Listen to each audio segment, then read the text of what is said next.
Alright, so it has happened. Civilization 6 has been announced, and no April Fools, no jokes. It's on Frax's website. They have a official trailer up on YouTube, but spoiler alert, there is zero gameplay in this trailer and absolutely no reason to watch it after me watching it.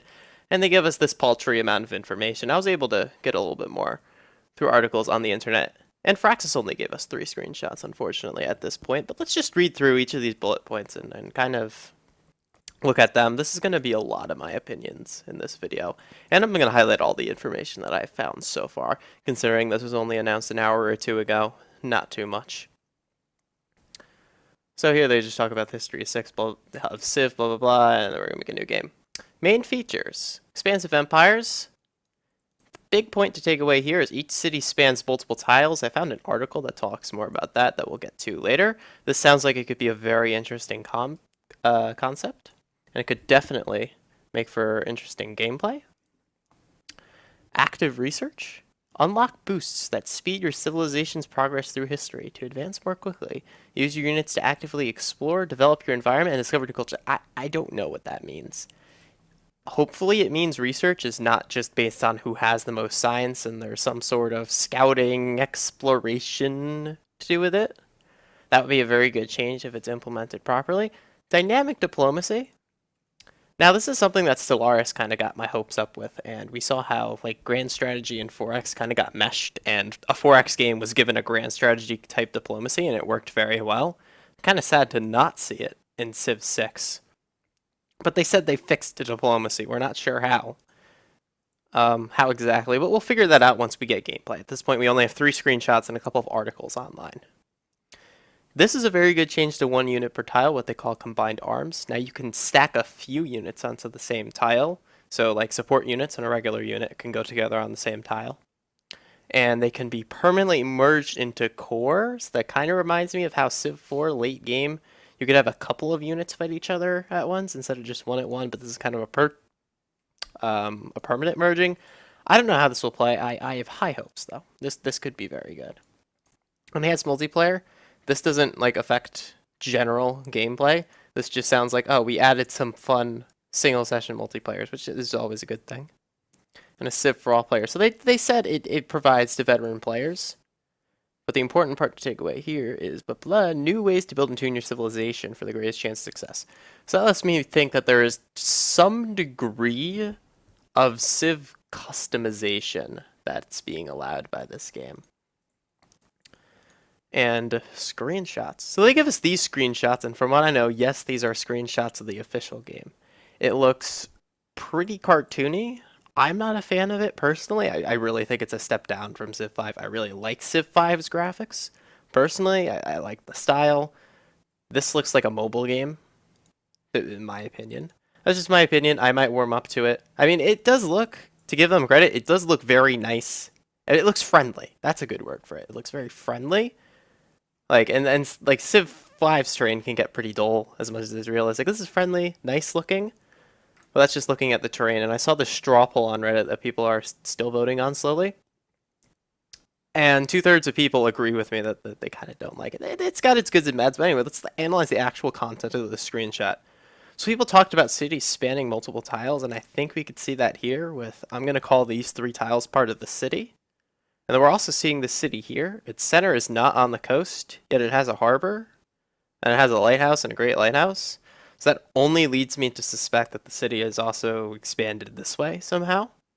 And we see some interesting buildings. Like this looks like a, I don't even know what that is. And this is, I don't know what that is. Two new building types that I'm not sure what that is.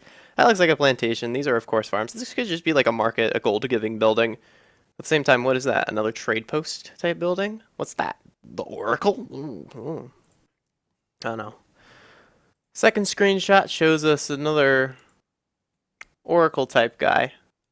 Probably some sort of science building. It's got a little pagoda on it this time. That one's got a monument. I think I remember reading somewhere that buildings are going to be placed strategically now in the map. We'll get there. We'll get there. I have a one good article open that we're going to look at together. But these might actually be buildings. Like this might be a monument. This might be a university. Or this looks like a university. This might be a miscellaneous science building, and they're placed around and outside your city. I think that would be a very good and very interesting change. And one last screenshot. Still looks pretty cartoony, pretty overcolor saturated. What is this pink? I mean, it's a happy, joyful style. It's not terrible, but it's not my thing. I really like Civ 5 a lot better. Anyway, if we look on Steam, they have the same 3 screenshots and the same worthless trailer that has 0 gameplay in it. Launch price is going to be $60. $80 will get you Digital Deluxe. That if you scroll down, it's right here. Oop, I can't highlight on Steam. It says right there. You get 4 DLC packs included if you get Digital Deluxe. I don't know if Digital Deluxe is pre-order only, because it says it'll save you money, and those are going to be day 1 DLCs. But these look like they're going to be flavor DLCs, like things that add, well, it literally said, new maps, new scenarios, civilizations, and leaders. Flavor DLCs. Mostly, but you know, we want all of the DLC for this game, or at least I do. So I'll probably end up buying that. If this is pre-order only, it might make me more inclined to buy that because it's telling me that I'll save money. Though here's the thing with me pre-ordering games, I almost never did. For the longest time, the last game that I pre-ordered was actually Civilization 5. It was so long ago that I actually got a disc in the mail when I pre-ordered it, and it had me register for this weird thing on the internet called Steam that I thought was a scam. So if you look at my Steam account, that's when Civ 5 looks like. Actually, I looked at my Steam account and it said I joined September 21st, 2010, and the release date of Civ 6, I didn't say that, is October 21st, 2016. Well, 6 years and 1 month later, we are getting a new game. Right. Oh yeah, and I said Civ was the last time I pre-ordered. I actually just recently broke that by pre-ordering Stellaris. And I pre-ordered that because the developers were great and they were very transparent with everything. And it became very clear to me that it was going to be a great game, which I have positive opinions of that if you're wondering. All right. So here's a very good article by Polygon that I saw, probably the best article. And they interviewed one of the developers and they wrote a lot more detail on some of these things here. But they're still vague. They didn't tell us numbers. They didn't give us any more screenshots. We're not allowed more screenshots at this point. Nobody had more screenshots. Like watching the YouTube trailer, there was a link to a Quills video where he was talking about it, and he literally just had the same 3 screenshots. If they're going to give more screenshots to any YouTuber, they might give it to Quill or Yogscast or somebody. And Polygon's really well known. If they're going to give more screenshots somewhere, it's going to be here, right? Now, we have this Atlas over here. It's not a gameplay screenshot. I wish the gameplay looked like this and not a cartoony. This would be amazing. Maybe it'll grow on me. It looks warm and friendly, so maybe it will. Anyway, I will try to link this one and, you know, just this in the video description for ease of reading. But what are the good things to take away from this? There were actually a couple. Changes made to blah, blah, blah. They get into specific changes. There we go. Here we're going to get into specific changes. So I'm not going to read this out loud. You guys can read at your own pace. I'm kind of just going to talk about it. Let's look here. Now here, they specifically address my #1 problem with Civ 5 right here. It says the #1 problem is that players often settle on certain strategic paths, the same ones every time. Yeah, and they are going to actively try and fix that. That's great. Where I already mentioned Stellaris, I know, but Stellaris kind of fixed that in a way with their technology cards rather than a tech tree, and how you're really pigeonholed by what worlds you spawn around, though. It's not a solution for Civ, but that's very good. Very good that they're actively trying to get rid of this. This is very good they're trying to do that. What else is good here? Right. Cities surrounding countryside will be a maximum of 36 hexes. What is it currently? You know, I forgot to do the math and check. We have the 1 city tile, a hex of 6 around that, a hex of 12, and a hex of 18. I didn't need the calculator for that. It's still 36. But they will now host buildings and improvements beyond farms, mine camps, etc. We're going to call these districts. All right. So these screenshots that we saw before where you see, you know, freaking pyramids, the Oracle, or whatever we're going to call this, and we saw like a university in one of these are actually buildings more than tile improvements. And if they balance this right, it could be a great feature for Civ. I'm not saying my opinions on it yet. I'm saying it looks very promising. But I can't say an opinion yet because I haven't seen gameplay. I haven't seen numbers. One district is the military encampment, where your barracks and stables are, and military buildings go. You can have a doubly defended city with 2 range strikes if you put up walls around your city and build an encampment. So that's cool. So that's already a strategic layer added to combat, which we already talked about making cores earlier. So that's very good. A lot of districts get bonuses for being near the city center.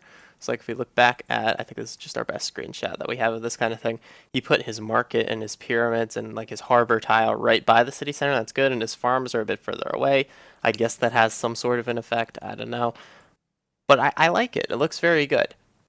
They word it here as it brings an element of SimCity planning to Civilization. I don't know if I will call it SimCity, but it's a lot more interactive and intuitive than just what am I trying to say? It's a lot more interactive and intuitive than just building buildings in a city. So that's obviously a positive change. Is there anything more in this article? I'm going to link this. Tech tree system. I don't think I read this part of the article. I read it myself because I kind of wanted to get hurried with recording this.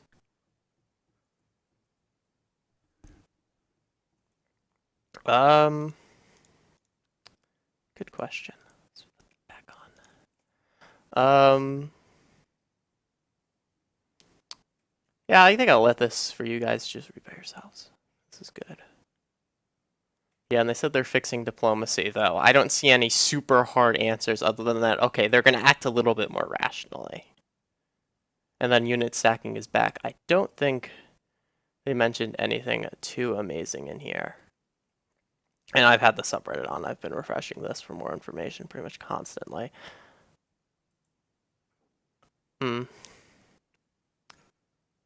Yeah, there's just some good things to read in here. I'm not going to restate the obvious here. I think it could be a very good change. It depends on how it's balanced, but yeah, it could be a very good change. And multiplayer and other stuff. They said they're adding the little multiplayer scenarios. Those are fun little things that are good to be added. So, they're not going to be negative. So, in terms of my overall opinion, I guess I'm hopeful this is going to be good. The art style caught me a bit off, but when I heard about things like, you building your buildings on tiles other than your city, and, the new unit stacking mechanics, diplomacy has me questioning whether or not they actually did anything too valuable, but other than that, all the new features, the flagship ones they mentioned, all seem very good. Well, except this one, which is inconsequential. So yeah, other than that, I'm hopeful. We don't have any more information, so that's all I can say for now. We can only wait for more.